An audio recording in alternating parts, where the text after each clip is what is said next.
Guys ये बात है साल 1947 की, जब एक सनकी और क्रूर राजा ने हमारे देश में बचे आखिरी 3 चीतों का शिकार करके उन्हें मार दिया था, जिसका परिणाम यह हुआ कि साल 1952 में चीतों की प्रजाति इंडिया से विलुप्त घोषित कर दी गई थी। जिसके बाद ना तो कभी इंडिया के जंगलों में किसी चीते को देखा गया, ना ही उसकी दहाड़ कभी सुनाई दी। लेकिन अब 75 साल बाद इंडिया में एक बार फिर किसी चीते की दहाड़ सुनने को मिलेगी। जी हाँ गाइस, हमारे प्रधानमंत्री नरेंद्र मोदी जी के 72वें जन्मदिन पर 8 चीतों को नामीबिया से इंडिया लाया जा रहा है, जिन्हें मध्य प्रदेश के कुनो पालपुर नेशनल पार्क में रखा जाएगा। यही नहीं, इन चीतों को लाने के लिए गवर्नमेंट ऑफ इंडिया ने एक खास तरीके का एरोप्लेन भी तैयार करवाया है, जिसमें आगे की तरफ हूबहू चीते की तरह ही डिजाइन बनाया गया है। वैसे गाइस, ये 8 चीते जिस शेर को बधाई देने आ रहे हैं, उन्हें आप भी कमेंट सेक्शन में जन्मदिन की बधाइयां देना मत भूलिएगा। गाइस, एक कहानी है इंडियन आर्मी के उस शेर की जिसने कारगिल युद्ध में 17 गोलियां लगने के बाद भी हार नहीं मानी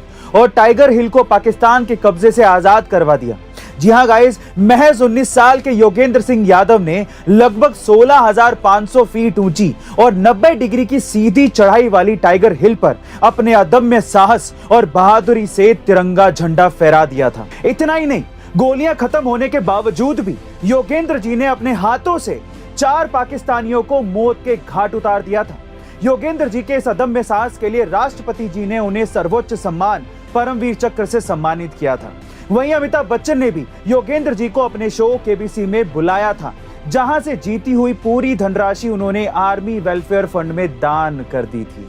गाइस, योगेंद्र जी के अदम्य साहस के लिए एक हार्ट तो बनता है। आज श्री कृष्ण जन्माष्टमी है, तो चलिए आज श्री कृष्ण के बारे में एक तथ्य जानते हैं। ये तो आपने सभी ने सुना होगा कि श्री कृष्ण भगवान की 16,108 रानियां थी और शायद इसी तर्क पर कई लोग हिंदू धर्म में एक से अधिक शादी को सही ठहराते हैं, लेकिन इसके पीछे की वजह कुछ और ही थी। दरअसल ये बात है उस समय की जब एक नरकासुर नाम का राक्षस राजा राज्य की सुंदर स्त्रियों का अपहरण करके उन्हें कैद कर लेता था। और जब ये बात श्री कृष्ण भगवान को पता चली तो उन्होंने राक्षस का वध कर दिया और सभी स्त्रियों को मुक्त करा दिया। लेकिन जब वो सारी स्त्रियां अपने घर लौटी तो उनके पति और पिता दोनों ने ही उन्हें स्वीकार करने से मना कर दिया।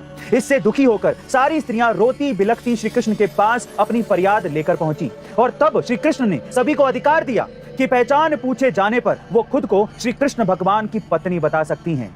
गाइस, श्री कृष्ण ने यह सिर्फ इसलिए किया ताकि वो हजारों महिलाओं को अनाथ और बेसहारा होने से बचा सके। गाइस, क्या आपको पता है कि अब आपको पेटीएम यूज करने के पैसे देने पड़ेंगे? जी हाँ गाइस, आप ठीक सुन रहे हैं। पेटीएम अब तक आपसे बिल्स और ट्रांजैक्शन पर चार्ज नहीं लेता था, लेकिन आगे से आपको इन सब चीजों पे एक्स्ट्रा चार्ज देना पड़ेगा। लेकिन अब सवाल ये उठता है कि पेटीएम आखिर ऐसा क्यों कर रहा है? दरअसल पेटीएम इस तरीके से अपने आप को प्रॉफिटेबल बनाने की कोशिश में है, क्योंकि पेटीएम पर अभी तक 700 करोड़ रुपए का कर्ज है।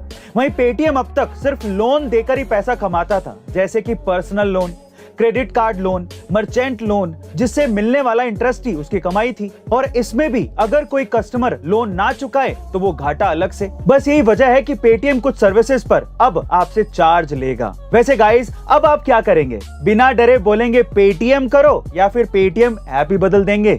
कमेंट सेक्शन में जरूर लिखेगा और ऐसे अमेजिंग वीडियोस के लिए शेयर, सब्सक्राइब और लाइक। मिलते हैं अगली वीडियो में।